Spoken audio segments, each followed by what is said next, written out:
Querida e amada Igreja de Nosso Senhor e Salvador Jesus Cristo, a paz do Senhor, irmãos amados, prezados ouvintes, é uma alegria esta manhã, dia 4 de fevereiro, nós começarmos todo o nosso grande estudo da Palavra de Deus. Você já leu Mateus capítulo 1 inteiro? Leia várias vezes. Veja, obviamente, muitos acham um capítulo extremamente difícil e complicado, em razão de uma série de nomes, um conjunto de nomes que ali estão, que nós chamamos de genealogia. Pois é, mesmo sabendo que não é uma tradição muito nossa, nós aqui do Ocidente, na época de Cristo, as genealogias eram de suma importância, eram fundamentais. Os orientais até hoje guardam e preservam de forma muito intensa o conjunto, a lista de nomes dos seus antepassados. E no povo de Nosso Senhor e Salvador Jesus Cristo, os judeus, os israelitas, os hebreus, as genealogias desempenhavam funções muito importantes. Eu não sei se o irmão já teve o prazer de ler o livro de 1 Crônicas.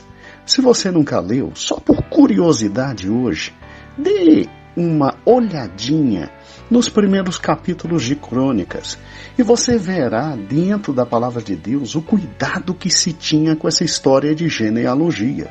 Ou seja, os primeiros capítulos todos são dedicados a dizer quem gerou quem. Mas, pastor, qual a importância de uma genealogia? Bem, para nós, aqui do Ocidente, a importância está em termos absolutamente jurídicos, porque na medida em que você prova que é filho, ou neto, ou bisneto de alguém, a lei te dá o direito de herdar os bens que esta pessoa deixar quando do falecimento. Mas para um judeu, as genealogias eram muito importantes. Elas tinham 3 funções básicas. Observe bem, 3 funções básicas. Em primeiro lugar, na área realmente doméstica. Por quê?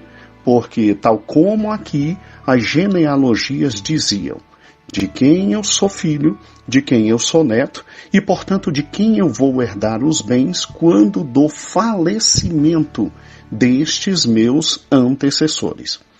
Mas a genealogia também tinha uma importância muito grande na esfera política. Por quê?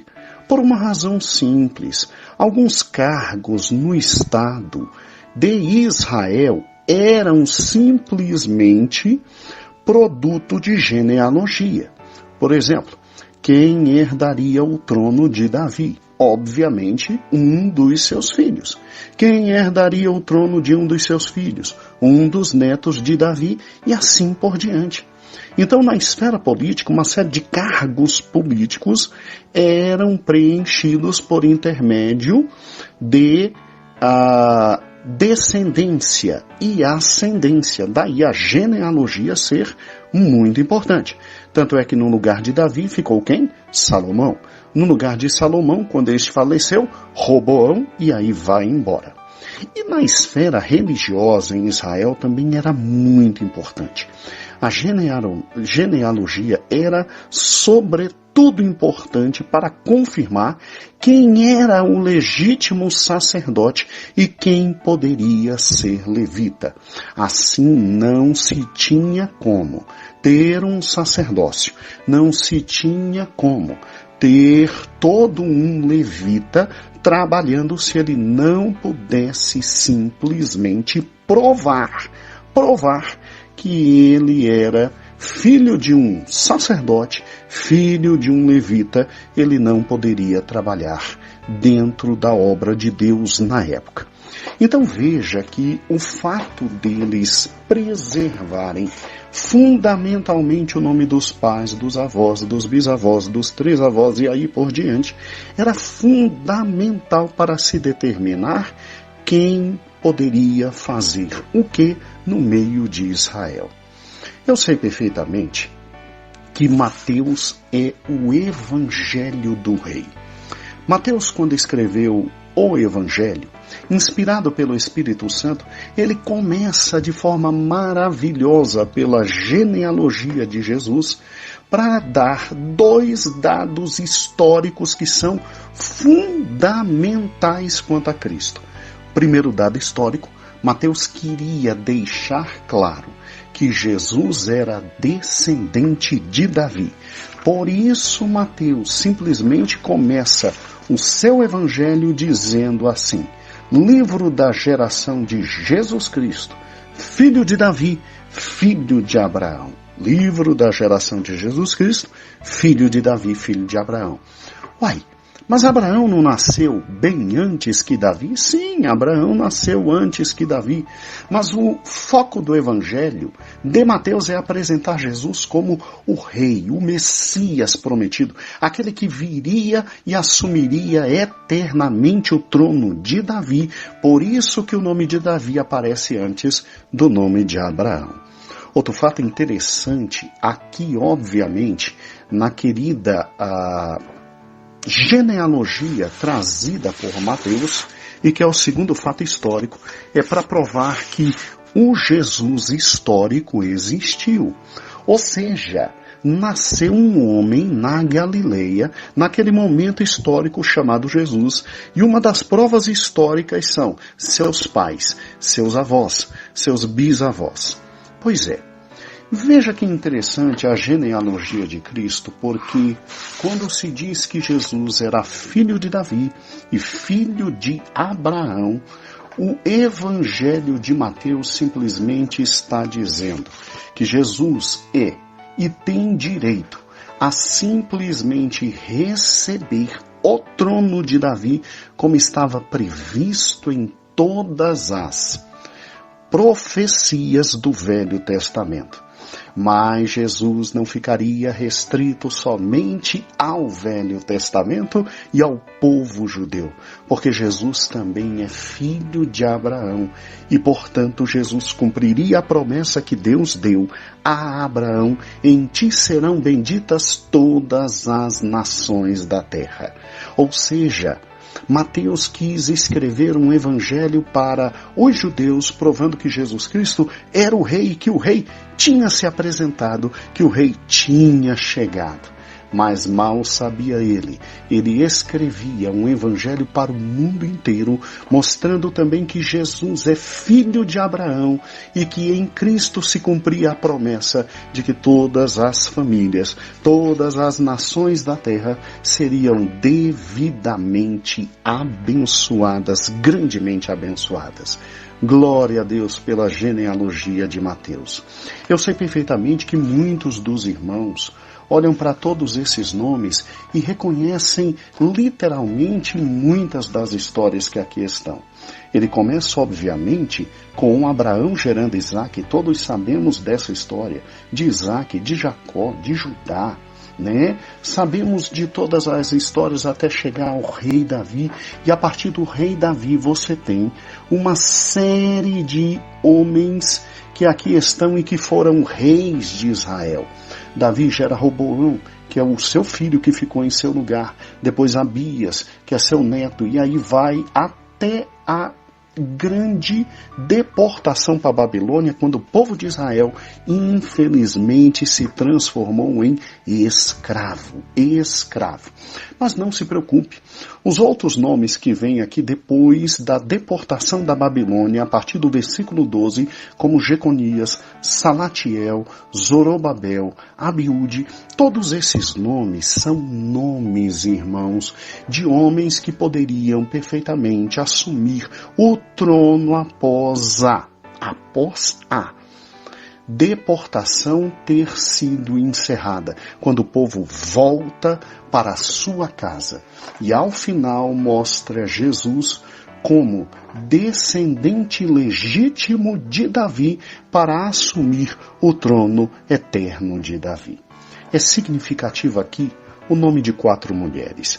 Eu sei perfeitamente que os irmãos sabem que a vida dessas 4 mulheres não foi uma vida muito fácil. Ou seja, Tamar, que teve filhos do seu sogro, que coisa horrível, não é? Raabe, a ex-prostituta, ou seja, a esposa de Urias, com quem Davi infelizmente cometeu um pecado muito grave, e Maria, que das 4 mulheres é exatamente a única da qual não se fala absolutamente nada de negativo. Veja que é significativo colocar o nome de mulheres numa genealogia, porque aqui simplesmente Deus estava dizendo, independente da história humana, meu filho veio para todos, não só para homens, mas também para mulheres. Veio para abençoar todos aqueles que crerem nele como Salvador. É lógico que nessa genealogia também você tem nomes de homens absolutamente bons e homens absolutamente maus e terríveis. Assim, Jesus se identifica com a raça humana inteira. E isso me faz, como nunca, crer na palavra de Deus, porque você tem uma genealogia simplesmente que conta a verdade crua e nua. Homens bons aqui existiram, homens horríveis aqui existiram, homens maus, homens péssimos. Ou seja, Jesus desde o início se identifica com toda a classe humana, dizendo, eu vim salvar a todos, eu vim salvar a todos. Irmãos, que coisa maravilhosa. Mateus apresenta Jesus, dizendo, olha, foi um personagem histórico, existiu, foi e andou e esteve entre nós, inclusive toda a sua família é essa. Mas Mateus apresenta alguém muito superior a toda a raça humana, nos dizendo, eis aqui o grande rei, não só dos judeus, mas de toda a humanidade. Quando você olha para a genealogia, você vê que é significativo como Deus é Deus que cumpre todas as suas promessas. As promessas feitas a Abraão, ele agora simplesmente está cumprindo de forma grande, forte e veraz na pessoa de nosso Senhor e Salvador Jesus Cristo. As promessas feitas a Davi, de que Davi teria um herdeiro no trono eternamente, o herdeiro agora nasce. O rei está entre nós. E o que eu acho lindo, amados irmãos, é que antes de tudo, esta genealogia existiu durante séculos e simplesmente ninguém pôde simplesmente contestá-la. Ela é uma verdade histórica e o Jesus histórico, Filho de Deus, esteve entre nós. Por fim, queremos salientar, no tocante à genealogia de Cristo, meus amados irmãos, que a presença de José é fundamental nesta genealogia. Por quê? Porque José aceitou ser o pai legal de Jesus. José não gerou Jesus, porque Jesus foi gerado de uma virgem, como nós veremos amanhã, estudando o restante do capítulo 1, junto com o capítulo 2. Não se preocupe, amanhã nós estaremos juntos.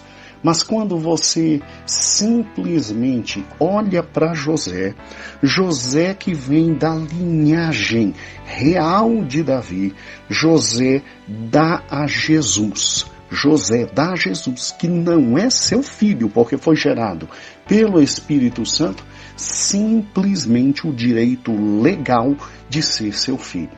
Assim, a genealogia de Mateus, que vai do versículo 1 a 17, prova que Jesus nasceu com direito legal de ser o rei dos judeus.